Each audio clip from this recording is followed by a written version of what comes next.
Så siger jeg velkommen til min YouTube-kanal. Og nu er det så første gang, at jeg skal prøve at lave sådan en stensætning der med 2 rækker mindre sten ud til græsplænen. Som sagt, så er det første gang. Selv Blegfis er med herude i haven.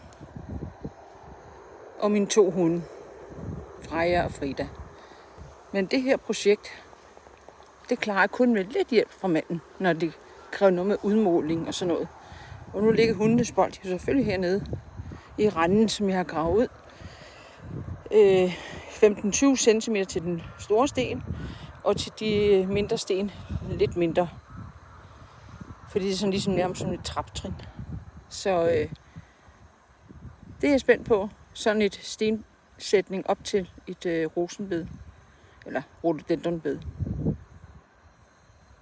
Grunden til, at jeg har lavet sådan 2 små sten ind mod græsplænen, det er for, at vores robotplæneklipper skal kunne komme til at slå græsset helt ind til, så ikke jeg skal hive så meget ukrudt op.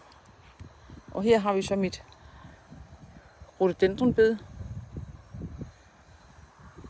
som bare lige skal pakkes lidt ind med alle de her sten.